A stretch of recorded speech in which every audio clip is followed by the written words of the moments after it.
पर शराब के नशे में दो लोगों ने काफी देर तक हाई वोल्टेज ड्रामा किया। इस दौरान दोनों ने पुलिस के साथ बदसलूकी की, जिसके बाद पुलिस ने इनकी पिटाई भी की और घसीटते हुए ले जाकर गिरफ्तार भी किया गया। इस हाई वोल्टेज ड्रामे का वीडियो शहर के प्रजातंत्र चौक का, जो इस वक्त आपके टीवी स्क्रीन पर है, शराब के नशे में दो लोगों के हंगामे की ये तस्वीर, जहां पर मौके पर तैनात महिला पुलिस ने जब इन्हें टोका तो वो पुलिस से ही उलझते हुए आपको नजर आ रहे होंगे, जिसके बाद गाली गलौज की जाती है, बदसलूकी की जाती है। महिला पुलिस जवान का ये आरोप कि नशे में धुत ये दोनों छिड़खानी करने लगे। ट्रैफिक पुलिस के जवान के साथ बदसलूकी की गई और इसके बाद पुलिस जवानों ने उसका वीडियो बनाना शुरू कर दिया। इस दौरान काफी देर तक ये हाई वोल्टेज ड्रामा यूं ही सड़क पर चलता रहा और बाद में पुलिस के जवानों ने किसी तरह से इन दोनों को काबू में किया और गिरफ्तार कर थाने लेकर पहुंची।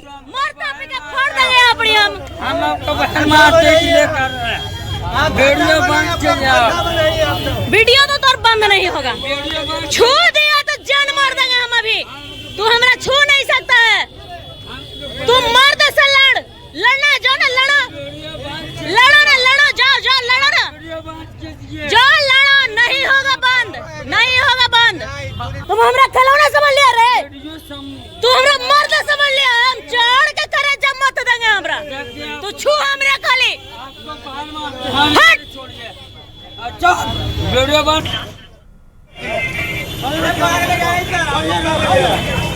क्या हुआ था?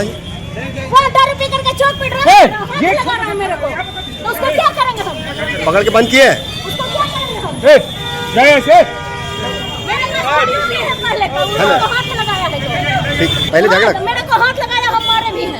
अच्छा, पहले वो लोग झगड़ा कर रहा था, पहले वही कर रहा था, हम लोग उसका वीडियो भी है। आप मना करने गए थे? आप मना करने गए थे? हम बचाव करने गए थे। अच्छा, उसमें आपके साथ भी मतलब मेरे साथ छेड़छाड़ कर रहा था, हम बोले कि उसको केस कर देंगे हम। दो लोग था वो लोग? हाँ, वो भाग गया है। राज्य में जेपीएससी जेएसएससी परीक्षा में गड़बड़ी के खिलाफ डटे छात्रों के आंदोलन के 13 दिन पूरे हो गए हैं। छात्र परीक्षा रद्द करने और गड़बड़ी के सीबीआई जांच की मांग पर अड़े हैं। आंदोलन की तपिश विधानसभा के मानसून सत्र तक भी पहुंची। सरकार ने मांगों को लेकर गंभीरता दिखाई, वहीं विपक्ष पूरे सिस्टम पर सवाल उठाता दिखा। जेपीएससी जेएसएससी पर घमासान जारी, छात्रों के आंदोलन के 13 दिन पूरे। सड़क से लेकर सदन तक गूंज,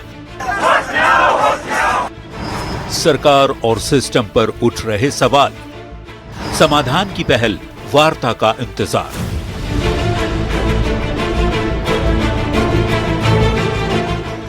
जेपीएससी परीक्षा में गड़बड़ी के खिलाफ रांची के जयपाल सिंह मुंडा स्टेडियम में छात्रों का आंदोलन जारी है।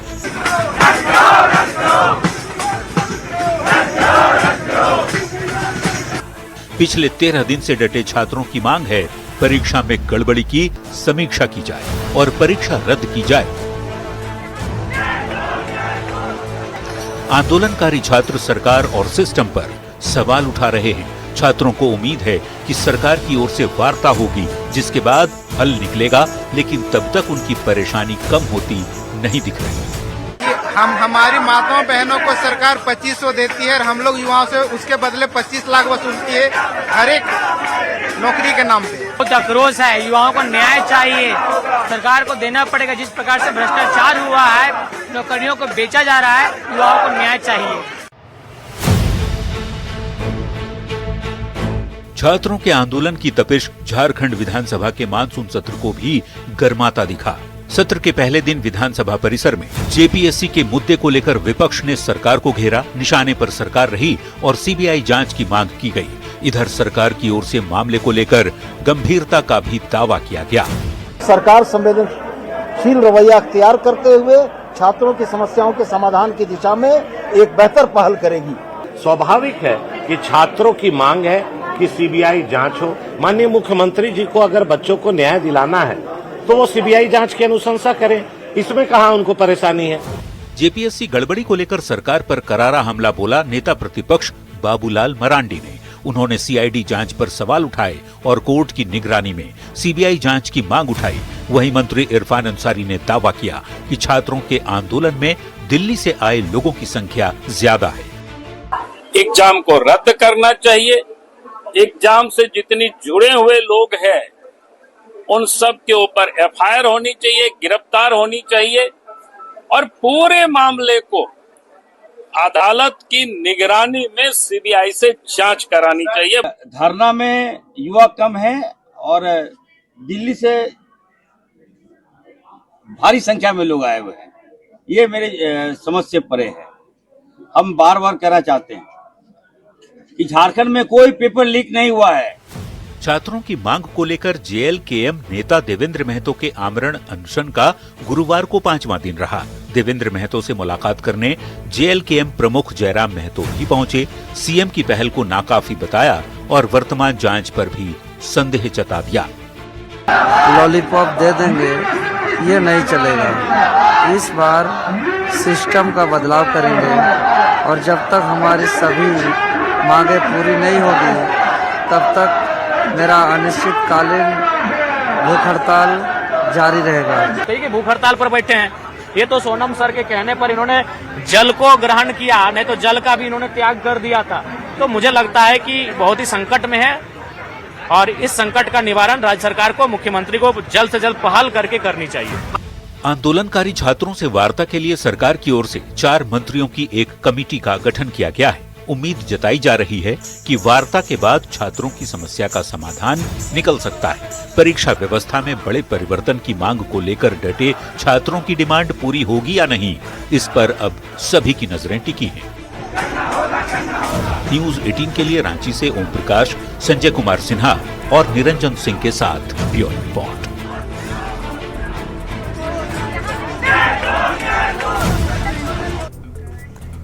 और रांची से ही बड़ी खबर, जहां राहुल गांधी ने आंदोलनकारियों से बात की। कांग्रेस महानगर अध्यक्ष ने ये बात करवाई और अभ्यर्थियों से फोन पर उनकी बातचीत हुई है। छात्रों ने राहुल गांधी के सामने अपनी मांगों को एक बार फिर से रखा। राहुल गांधी से स्टैंड क्लियर करने की भी मांग ये छात्र करते नजर आए। राहुल गांधी ने मांगों पर गंभीरता जताई।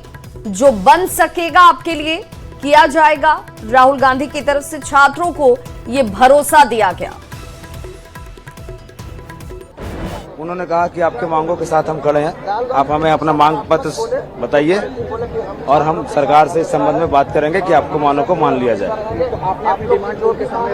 हाँ, उन्होंने कहा कि आप जो डिमांड है उसकी एक प्रति मुझे भेज दीजिए, मैं आपकी डिमांड को देख के सरकार से बात करूंगा। राहुल गांधी ने और क्या कहा, जैसे प्रोटेस्ट को देखा, उन्होंने कहा कि वो छात्रों के साथ है, उनका समर्थन छात्रों के साथ है। उन्होंने बोला कि आप लोग के जो भी मांगे हैं उस पर मैं गंभीर हूँ और आप लोग को मदद करूंगा। और जो आप लोग ने प्रतिनिधिमंडल भेजा ओएसडीओ की तरफ से अभी तक कोई रिप्लाई नहीं आई? नहीं, अभी तक नहीं आई है। क्या लगता है आज बातचीत हो पाएगी या फिर ऐसे ही? अब देखिए अब कहाँ से हो पाएगा, मुझे नहीं लगता बात होगा। इनको आत्मविश्वास बिल्कुल बड़ा होगा कि उनको भी पता है इनके मुद्दे के बारे, और मैं आपको सुनिश्चित करता हूं कि हम सरकार के साथ एक सकारात्मक वार्ता में है और आगे भी अच्छा होगा और हम सब मिलकर एक अच्छा सिस्टम बनाएंगे। छात्र और सरकार के वार्ता से सिस्टम निकल कर आएगा कि आने वाले दिन में ऐसी समस्या ना हो। क्या बातें हुई, वो तो बच्चे बता पाएंगे। इन्हीं के बारे समस्या के बारे समझ रहे थे, उनके मुझे समझना चाह रहे थे कि बच्चे क्या महसूस कर रहे हैं, इनकी मनोभावना समझना चाहते थे, इनको बताना चाहते थे कि हम आपके साथ हैं। कांग्रेस नेता राहुल गांधी ने रांची में आंदोलन कर रहे छात्रों से मोबाइल के माध्यम से बातचीत की। इस पर बीजेपी ने राहुल गांधी पर हमला बोला। झारखंड बीजेपी अध्यक्ष आदित्य साहू ने कहा कि राहुल गांधी छात्रों पर दबाव डालने का काम कर रहे हैं। यह नाटकबाजी झारखंड में नहीं चलेगी। उन्होंने छात्रों की जगह सीएम हेमंत सोरेन पर दबाव डालने और सीबीआई जांच का सरकार से आग्रह करने की अपील की है। मुझे लगता है कि शर्म को भी शर्म आनी चाहिए। तो इन कांग्रेस के नेता राहुल गांधी जी को शर्म नहीं है। पहले उन्हें माननीय मुख्यमंत्री हेमंत सोरेन से बात करनी चाहिए। तो राहुल गांधी जी छात्रों से बात करते हैं, आप समर्थन कांग्रेस पार्टी आप देते हैं, झारखंड मुक्ति मोर्चा के आपके समर्थन से वहां पर सरकार चल रही है। आपको माननीय मुख्यमंत्री जी पर दबाव डालना चाहिए कि छात्रों का डिमांड सीबीआई जांच है, तो माननीय मुख्यमंत्री जी सीबीआई जांच की आप अनुशंसा करने का काम करें। वो काम नहीं करके छात्रों पर दबाव बनाने का ही काम करते हैं। ये नाटकबाजी नहीं चलेगा झारखंड में। ये भारतीय जनता पार्टी के दबाव में आकर के वो मोबाइल से बात करने का काम कर रहे हैं। आप प्रयागराज जा रहे हैं, आप झारखंड क्यों नहीं जा रहे हैं? झारखंड के छात्र जानना चाहते हैं। तो रांची में जेपीएससी जेएसएससी अभ्यर्थियों का आंदोलन अब एक अहम मोड़ पर पहुंचता नजर आ रहा है। राज्य सरकार की पहल के बाद आंदोलनकारी अभ्यर्थियों ने वार्ता के लिए 11 सदस्यीय प्रतिनिधिमंडल की सूची एसडीओ को सौंप दी है। इस प्रतिनिधिमंडल में 8 अभ्यर्थी हैं, 2 पत्रकार हैं और एक कानूनविद को शामिल किया गया है। हालांकि सरकार की ओर से पहले 5 प्रतिनिधियों की सूची मांगी गई थी, लेकिन अभ्यर्थियों ने व्यापक प्रतिनिधित्व की मांग के साथ 11 नाम सरकार तक पहुंचाए हैं। कल सरकार के द्वारा एसडीओ सर के माध्यम से जो है सो सरकार वार्ता करने के लिए छात्र प्रतिनिधि से तैयार हुए थे। एसडीओ सर ने हम लोग को मैसेज दिया कि सरकार आपसे वार्ता करना चाह रही है, तो आप लोग अपना डेलीगेशन का चुनाव कर लीजिए। हम लोगों ने आज सर्वसम्मति से 11 डेलीगेशन का चुनाव किए हैं, जिसमें से 8 अभ्यर्थी रहेंगे और 2 ठो पत्रकार रहेंगे अभिभावक स्वरूप और 1 ठो अधिवक्ता कानूनविद रहेंगे, वो भी अभिभावक स्वरूप रहेंगे। बात करते हैं जामताड़ा से आई एक ऐसी तस्वीर की जिसने सरकारी स्वास्थ्य व्यवस्था पर कई बड़े सवाल खड़े किए। ये वही जिला है जहां से राज्य के स्वास्थ्य मंत्री डॉक्टर इरफान अंसारी विधायक हैं। आरोपी की प्रसव पीड़ा से तड़प रही एक गर्भवती महिला को सदर अस्पताल में घंटों तक भर्ती नहीं किया गया। अस्पताल प्रशासन ने डॉक्टरों की कमी की बात स्वीकार की है, लेकिन सवाल यह कि क्या यह जिला अस्पतालों में आपातकालीन सेवाएं सिर्फ ऑन कॉल डॉक्टरों के भरोसे चलेंगी? स्वास्थ्य मंत्री के जिले में स्वास्थ्य व्यवस्था बेपटरी।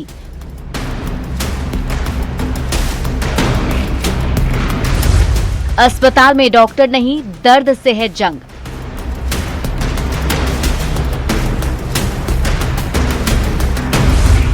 गर्भवती तड़पती रही, सिस्टम सोता रहा।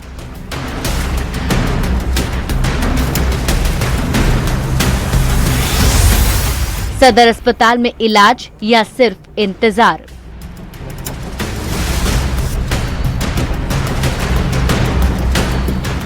जामताड़ा यानी स्वास्थ्य मंत्री डॉक्टर इरफान अंसारी का विधानसभा क्षेत्र, लेकिन यहीं के सदर अस्पताल से एक ऐसी तस्वीर सामने आई जिसने सरकारी स्वास्थ्य व्यवस्था पर बड़े सवाल खड़े कर दिए हैं। आरोप है कि प्रसव पीड़ा से तड़प रही गर्भवती महिला को घंटों तक भर्ती नहीं किया गया। वो अस्पताल परिसर की स्टील की बेंच पर दर्द से कराहती रही और परिजन डॉक्टर की तलाश में इधर उधर भटकते रहे। गरीब का जहाँ गलत होगा अब हम लोग बर्दाश्त करने वाले नहीं है। जो हमारी सरकार हर चीज में मदद करता है, लेकिन इस हॉस्पिटल में लापरवाही करता है। जानकारी के मुताबिक पीड़ित महिला चंपा कुमारी को दोपहर में अस्पताल लाने पर पंजीकरण के बाद एक इंजेक्शन लगाकर घर भेज दिया गया। शाम को दर्द असहनीय होने पर दोबारा अस्पताल लाया गया, लेकिन आरोप है कि इस बार भी अस्पताल में स्त्री एवं प्रसूति रोग विशेषज्ञ मौजूद नहीं थे। न महिला को तुरंत भर्ती किया गया और न ही समय पर इलाज शुरू हुआ। शाम से लेकर रात तक गर्भवती महिला अस्पताल की बेंच पर दर्द से तड़पती रही। कई बार अस्पताल कर्मियों से गुहार लगाई गई, लेकिन कोई ठोस पहल नहीं हुई। जो सरकार आपको देता है और कचरा से भरा हुआ हॉस्पिटल बदबू आता है। हॉस्पिटल में सफाई है ही नहीं।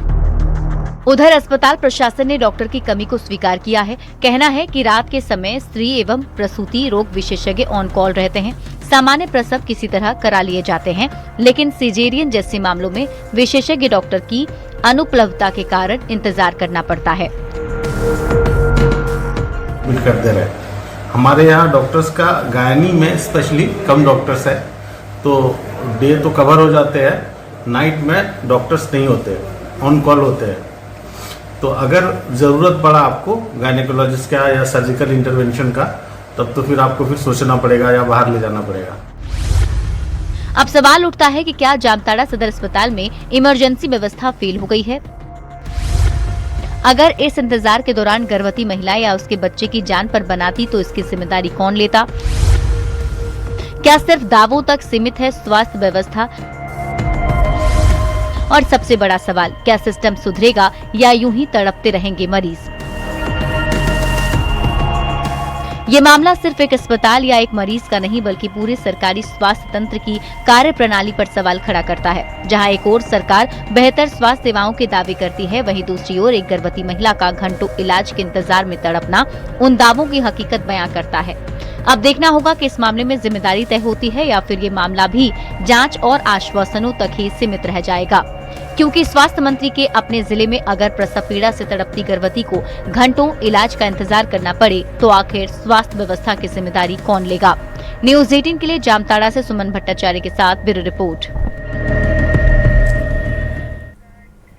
तो जामताड़ा सदर अस्पताल में प्रसव पीड़ा से तड़प रही एक गर्भवती महिला को घंटों तक भर्ती नहीं किया गया था। सदर अस्पताल पर लगे आरोपों पर अब स्वास्थ्य मंत्री डॉक्टर इरफान अंसारी ने अपनी प्रतिक्रिया दी। उन्होंने कहा कि स्वास्थ्य व्यवस्था को बेहतर बनाने के लिए लगातार काम किए जा रहे हैं। उन्होंने कहा कि सदर अस्पताल में महिला चिकित्सक समेत कुल 7 चिकित्सकों की पोस्टिंग की गई थी, लेकिन पिछले दिनों बीजेपी की ओर से सदर अस्पताल में किए गए हंगामे और तोड़फोड़ की वजह से डॉक्टरों ने ज्वाइन नहीं किया। धनबाद के बलियापुर धनबाद मुख्य मार्ग की जर्जर हालत और बारिश के बाद जल जमाव को लेकर लोगों की नाराजगी खुलकर सामने आने लगी है। जेएलकेएम नेता आशीष महतो के नेतृत्व में सड़क पर उतरकर अनोखे अंदाज में विरोध प्रदर्शन किया। प्रदर्शनकारियों ने सड़क के गड्ढों की पूजा अर्चना कर प्रशासन और जनप्रतिनिधियों के खिलाफ नाराजगी जताई और सड़क की जल्द मरम्मत की मांग की। उन्होंने चेतावनी दी कि अगर जल्द सड़क की मरम्मत शुरू नहीं की गई तो आंदोलन को और व्यापक किया जाएगा। अगर प्रशासन की नींद खुलती है, यहाँ के जनप्रतिनिधियों की नींद खुलती है तो अच्छी बात है, और अगर नहीं खुलती है तो आगे जो है इसी रोड पे जो है धान रोपण का भी कार्यक्रम किया जाएगा। लेकिन मैं जो है यहाँ के जो डीसी साहब हैं और यहाँ के जो जनप्रतिनिधि हैं उनसे अनुरोध करना चाहूंगा कि डीसी साहब, आप जो महीने में 10 बार आप बेलगड़िया टाउनशिप आ जाते हैं, लेकिन यहाँ जो ग्रामीण जो इस रोड के वजह से जिन ग्रामीणों की मौत हो रही है उनके ऊपर ध्यान देने का कृपा करें। तो नक्सलियों के खिलाफ सुरक्षा बलों को बड़ी कामयाबी मिली है। कोल्हान और सारंडा के जंगलों में सक्रिय माओवादी नेटवर्क पर करारा प्रहार किया गया। सरायकेला पुलिस और सीआरपीएफ की संयुक्त टीम ने 22 लाख रुपए की इनामी 3 हार्डकोर नक्सलियों को गिरफ्तार किया है। गिरफ्तार नक्सलियों में 15 लाख का इनामी मदन महतो, 5 लाख का इनामी बरिन सिंह उर्फ सागर और 2 लाख का इनामी मीना पहाड़िया भी शामिल है। इनके कब्जे से AK-47, एक इंसास राइफल, एक पिस्टल और 250 राउंड जिंदा कारतूस की बरामदगी की गई है। पुलिस का यह भी कहना कि शुरुआती पूछताछ में तीनों के 1 करोड़ के इनामी शीर्ष माओवादी असीम मंडल उर्फ आकाश के नेटवर्क से जुड़े होने के संकेत भी मिले हैं। अब सुरक्षा एजेंसियों का अगला निशाना इसी नेटवर्क को पूरी तरह से ध्वस्त करना है। 42 केसेस हम लोगों को फिलहाल अभी तक मिला है, उसका अनुसंधान हम लोग कर रहे हैं। एवं जो रवि का वाइफ है उन्हें भी लगभग 20 से 25 केस हम लोग को फिलहाल मिला है, वो तो अनुसंधान है। इनाम में 15 लाख मदन महतो का है, 5 लाख का रवि है और 2 लाख का उनकी वाइफ है। उसके साथ साथ जो हम लोग का कुकरू में घटना हुआ था उसमें भी रवि का इन्वॉल्वमेंट आया है।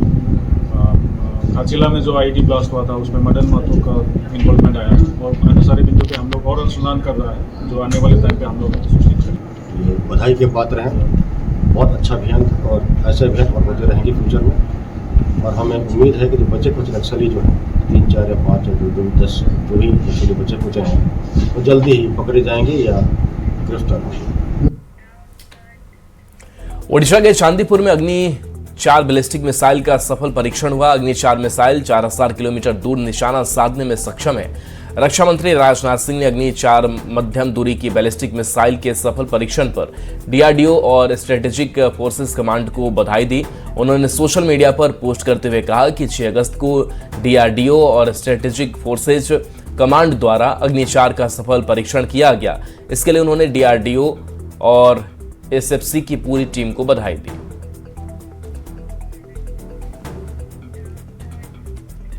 छठ महापर्व से पहले दिल्ली और बिहार के बीच यात्रा करने वाले लाखों लोगों के लिए बड़ी राहत की खबर आई है। दिल्ली और बिहार सरकार मिलकर दोनों ही राज्यों के बीच सरकारी इंटर स्टेट बस सेवा शुरू करने की तैयारी में है। इस संबंध में सितंबर में दोनों सरकारों के बीच समझौता ज्ञापन यानी MOU पर हस्ताक्षर होने की भी संभावना है। योजना के तहत दिवाली के बाद और छठ महापर्व से पहले बस सेवा शुरू करने का लक्ष्य रखा गया है। पहले चरण की बात करें तो पहले चरण में करीब 70 नई इंटरस्टेट बसें चलाई जाएंगी, जो दिल्ली से बिहार के 6 प्रमुख शहरों जिनमें पटना, गया, मुजफ्फरपुर, दरभंगा, पूर्णिया और भागलपुर के लिए ये संचालित होंगी। अधिकारियों के अनुसार ये सेवा केवल त्योहारों तक सीमित नहीं होगी, बल्कि पूरे साल प्रतिदिन संचालित की जाएगी। यात्रियों की संख्या बढ़ने पर बसों की भी संख्या बढ़ाई जाएगी। सरकारी बस सेवा शुरू होने से यात्रियों को उचित किराए पर सुरक्षित और आरामदायक सफर की सुविधा मिलने की उम्मीद अब बढ़ चुकी है। साथ ही त्योहारों के दौरान निजी बस ऑपरेटरों के द्वारा वसूले जाने वाले अधिक किराए और मनमानी पर भी अंकुश लगेगा। इस परियोजना के तहत आनंद विहार में एक आधुनिक इंटरस्टेट बस टर्मिनल विकसित भी किया जा रहा है, जो इस रूट का प्रमुख संचालन केंद्र होगा। दिल्ली से बिहार के इन शहरों तक यात्रा का समय लगभग 16 घंटे रहने का अनुमान है और यात्रियों की सुविधा के लिए AC और non AC semi sleeper deluxe बसों का संचालन किया जाएगा। अब गया जैसी खबर है, जहां कॉलेज परिसर के गर्ल्स हॉस्टल की छात्राओं ने बदहाल व्यवस्थाओं के खिलाफ प्रिंसिपल कार्यालय के बाहर धरना शुरू कर दिया। छात्राओं का आरोप है कि हॉस्टल में खराब और अतका भोजन परोसा जा रहा है, रसोई में गंदगी है, कई बार खाने में कीड़े तक निकलते हैं। इसके अलावा शौचालयों की नियमित सफाई नहीं होने से भी छात्राओं में नाराजगी है। छात्राओं का आरोप है कई बार शिकायत के बावजूद कार्रवाई नहीं की गई। नाराज छात्राओं ने मांगे पूरी होने तक आंदोलन जारी रखने की चेतावनी दी है। वहीं प्रिंसिपल सतीश चंद्र ने जल्द समाधान का भरोसा दिया है। लेकर के कुक को लेकर के, और उसमें से कोई भी चीज नहीं हुई आज तक। नाली पर भात पसता है, वो सारी चीजें सोशल मीडिया पे डाली गई हैं, वो कोई झूठ नहीं है। आज हम 2 दिन से कच्चा चावल दाल फिर से वही मिल रहा है। कुक आई है, कोई खाने में कोई सुधार नहीं है, वॉशरूम साफ में कोई सुधार नहीं है, कहीं से कोई नहीं। 5 लोगों की हमने कमेटी बनवाई, कमेटी का भी वही रवैया है। ये लोग जाके एक दिन खाना खाए तक नहीं कि खाना मिल कैसा रहा है। केयर टेकर, वार्डन, किसी ने खाना टेस्ट नहीं किया है। समस्या तो कुक का है। कुक, नौकर, ड्राइवर आज के दिन में मिलना थोड़ा सा, अब प्रॉपर 1 दिन का बात रहता, 2 दिन का बात रहता, काज प्रोजन तो मिल जाता है, लेकिन इस काम के लिए लगातार काम करना है उसको, तो इसके लिए तो थोड़ा सा जद्दोजहद है। इसी जद्दोजहद में चल रहा है, बातें चल रही हैं। भागलपुर और आसपास के जिलों में पिछले कई दिनों से मौसम पूरी तरह से बदला हुआ नजर आ रहा है। एक्टिव मॉनसून की वजह से लगातार अलग अलग हिस्से में रुक रुक कर बारिश हो रही है, जिससे धान रोपनी के काम में तेजी आई। खेती से जुड़े लोगों के लिए ये बारिश काफी फायदेमंद साबित हो रही है। बिहार में एक बार फिर से मानसून सक्रिय हो गया है। सक्रिय मानसून का असर भागलपुर में देखा जा रहा है। जिले के अलग अलग हिस्सों में लगातार रुक रुक कर बारिश हो रही है और बारिश के कारण खास तौर पर खेती किसानी से जुड़े लोगों को काफी फायदा पहुंचा है। धान रोपनी की जो रफ्तार है वो तेज हो गई है।